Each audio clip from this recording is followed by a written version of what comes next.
Hi, Ian Roberts and Mastering Composition. So this week we're going to talk about plein air painting, mainly about like the techniques and the materials you need to go out and do it. I've been doing this since I used to go with my dad when I was 11 years old.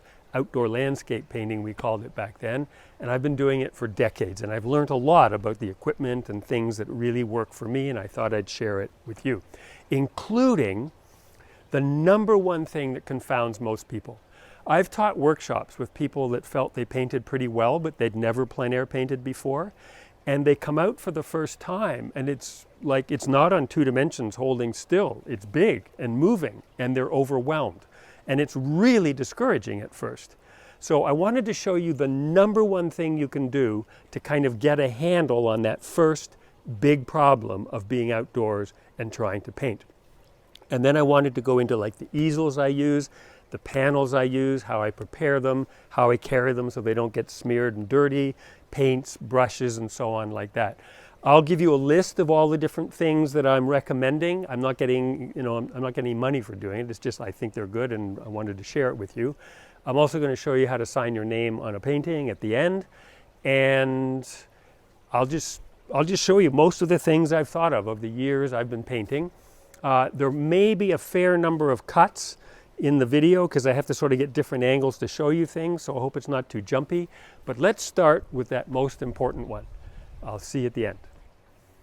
So the number one thing to do when you go out there is to use a viewfinder. Now, that may not seem like a big hint, but it's enormous because the moment you're doing this and you can hold it up close and look at the whole world, or you can do it at arm's length and just get a little corner of something and try to figure out what it is out there that is starting within a rectangle. And this one allows you, as you can see, to go from square to, something like that. But it just is handy, it's sturdy, and it just gives you a way to stop looking at the whole thing and starting to figure out how what you're looking at can be translated into a rectangle. And this one here. Now, I don't ever use this. It's supposed to help you sort of figure out big value masses. And if you can try it, and if you see it's useful, that's great. I don't use it.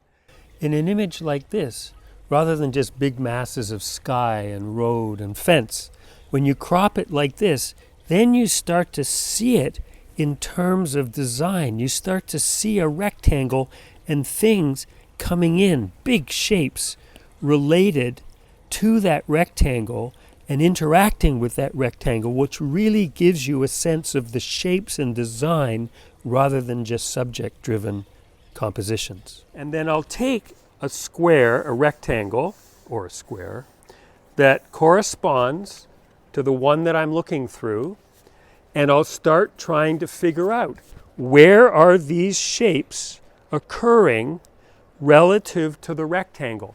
And so this huge problem is being orchestrated into the rectangle that is going to be your painting, the dimensions of your painting. That is the first most important thing you can do when you go out there.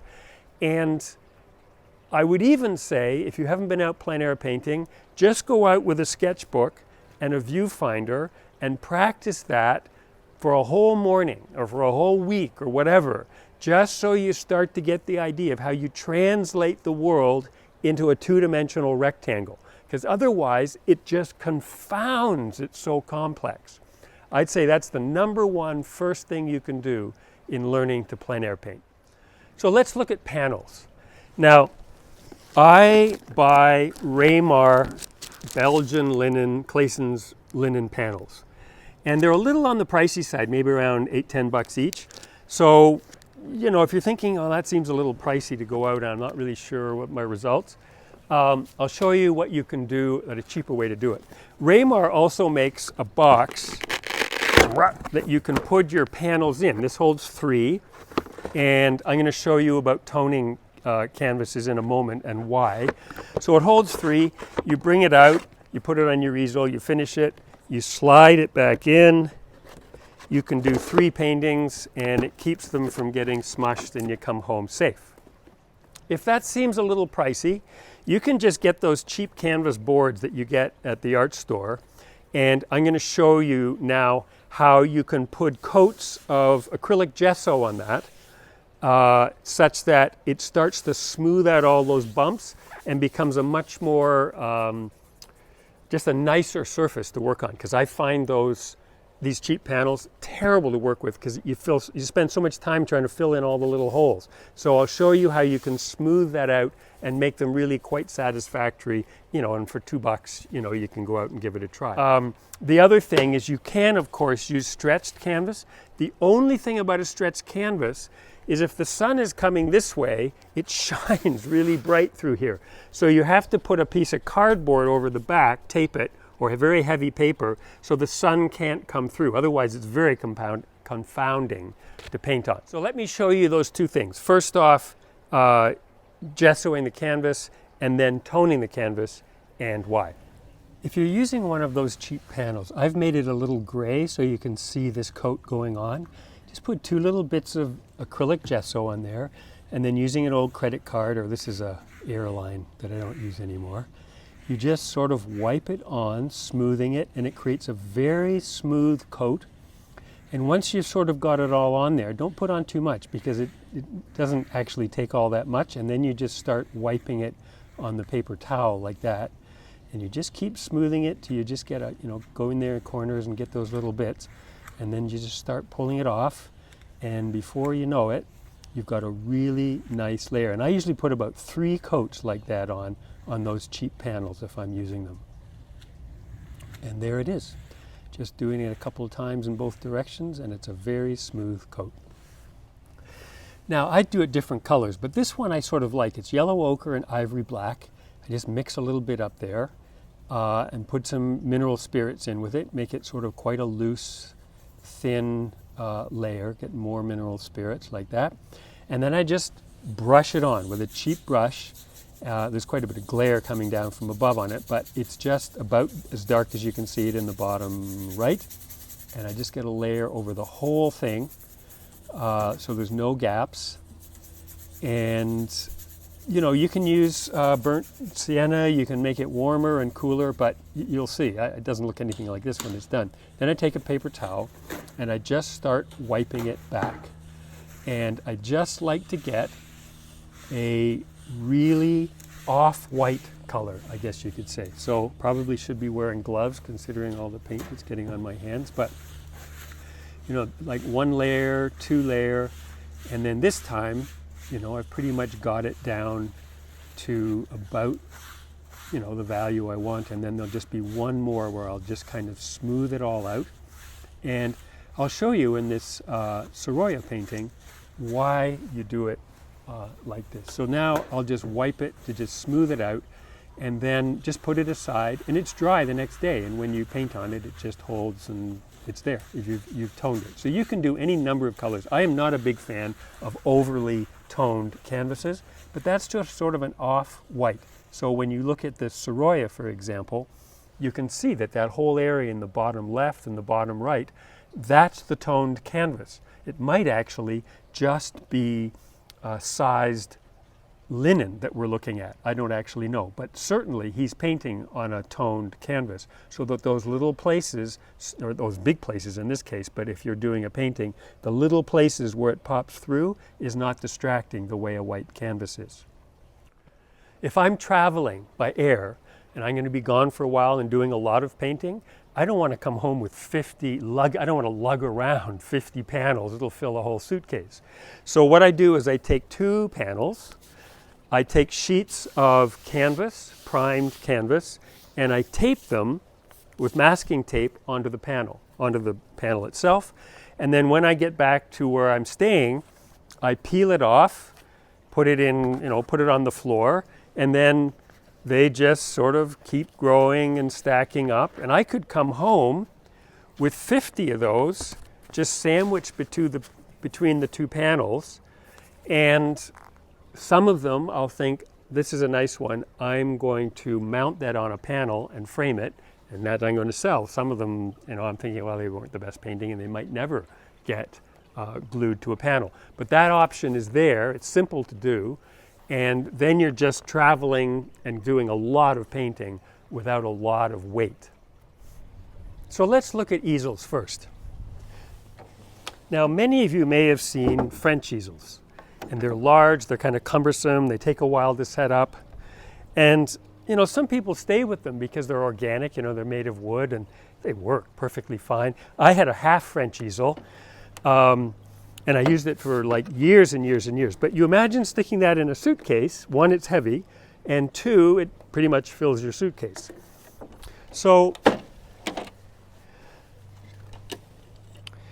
about 18 years ago, a guy named Jim Wilcox, he's a painter up in, I don't know, Montana or someplace, he developed the Soultech, and I've been using it ever since. I had two of them, one in France that I kept there each year for the workshops, and one here. But just look at this. They claim you can put it up in under 10 seconds, and you know, I'd say that's pretty close to accurate, really. And there you go. Now I'll just have another shot of what's going on here. But one of the reasons I like it is most plein air easels, the smaller ones, you can only sort of put 12 by 16 canvases on. But this is 24 by 24. And I've painted 24 by 30 on a Soultech. And the thing is, it's big enough and sturdy enough that you can be painting up here and it doesn't like torque and move around too much because it's got a good solid base. It's great in the wind. The only thing is it's expensive. It's around $450. And currently it's not available because they've created a new one, redesigned it, and it should be coming out any time. They're saying, oh, the supply chain problems, but it should be coming out any time. This is my favorite easel. So both side panels open like this. You put your turps here. This is the palette. You can see you put the paint there. You can have your brushes here and your paint there. And so when it's closed, it's quite a thin little package that actually sits in the bottom of your suitcase and still makes you feel like you could put something else in there. So the second easel I like is the Strada. Now to use it, you need a good solid tripod. I use Manfrotto because it's what photographers use and it's really good and solid. And I use a very solid head that only tilts this way. I don't like those taller ones with ball joints that you can move the easel any way you want because it makes it sort of feel shaky to me. And then you just stick it in there like that and it's locked in place. It's only got one thing to open. I mean, there's like no moving parts here. This is the mini.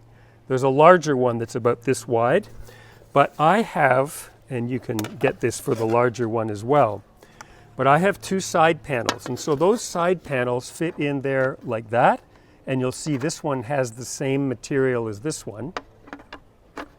And this one fits in here like this. So I put my colors here. You can see the colors, you know, white, yellow, red in here. And I do my mixing here. Turpentine goes here. I tend to tilt it up like that. Turpentine and brushes, these little notches hold the brushes. And I find it's a really good small unit for painting. And the one other one I like actually is Easel. They're wood, but they sit on tripods as well, and they work, I find they work really well also. So in addition to the easel, I have a bag like this that I carry everything else in. It's made by Timbuktu. It's a messenger bag, and it is solid. I've had it for, I don't know, 15 years. It's solid. It's absolutely indestructible. So I carry paper towels in that, either the blue shop towels or Viva. My sketchbook, my viewfinders, and I always keep this viewfinder just in a sleeve that I make like that, because if you get oil and paint and things on the acetate that you're actually trying to look through, it makes the thing sort of useless. So this sort of protects it. I have one of these things you get at an art supply store for keeping the paint in. I have a piece of PVC pipe that I've cut that I keep the brushes and the palette knife in. I've got my turps cup, which even when it's full of turps, within reason, it doesn't leak. And I've got a water bottle. I've got my Leatherman a multi-purpose tool. If you've got a tube of paint that won't open, or you need a knife or a Phillips screwdriver or something, it's just handy. I have it on my belt, not sort of on the ground. And then of course I have a garbage bag that I just put like this and drop my paper towels in, because if it's windy, they'll just blow all over the landscape. So in terms of brushes, it's pretty much the same as I showed in the studio. In the studio version, they're number 2, number 4, number 6, number 8 Hogshair bristle. I'll give you the names of some of the brush manufacturers down below in various degrees of sort of disrepair. But that's about how many I would take on any given day out painting, and I might have just a cheap number 4 synthetic watercolor brush just for a detail or two that I couldn't, say, get with that one. And then I have a painting knife that I use as a palette knife. I don't paint with it.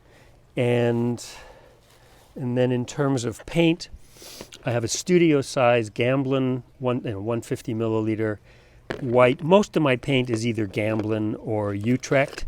That's a manufacturer from Canada that's now gone out of business. They retired.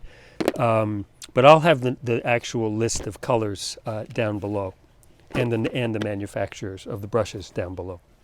So 2 other things about plein air painting. When you're outdoors, if it's sunny in particular, you need a hat just to protect your head. But also what it does, this is the one I usually use, what it does is if you go out next time when it's sunny and you're just looking at the landscape and then you do this, you'll see how by eliminating all that light from up there, it allows you to see the colors more clearly. So I'll show you how I sign my name. I use a little tiny sort of 00 rigger, and I'm using a little liquid so it'll dry overnight and it'll be solid with some mineral spirits. And you won't see, I'll just show you in a second the color because now we're getting glare on it. But I just put it in like that, and I want a color that when it's finished just easily falls into the illusion of the painting and doesn't stand out. So I mentioned at the beginning that plein air painting was challenging, and you might say, well, why do I want the challenge? Well, there's 2 reasons. One is that when it's going well, you're out in the landscape, it's a beautiful place, the sun's shining, the birds are singing, and the painting you're putting together is kind of going well, make sure, shape by shape by shape, and it's coming together. It's exhilarating. It's really a great feeling. So that's what propels people into plein air painting. But the other thing is when you're plein air painting, you're seeing real colors with the range and sophistication of your own eyes as opposed to a camera.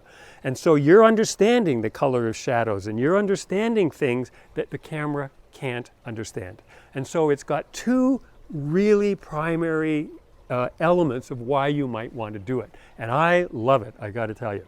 So I hope you found this useful. Please do like the video if you did. I hope the editing and the cutting isn't too jumpy. I hope the whole setting here worked. And if not next week, soon, I'm going to go out and plein air paint and kind of talk through these materials and ideas as I'm doing the plein air painting, so you see it all fits together in action. I hope you get a chance to paint this week. I will see you on Tuesday, and bye for now.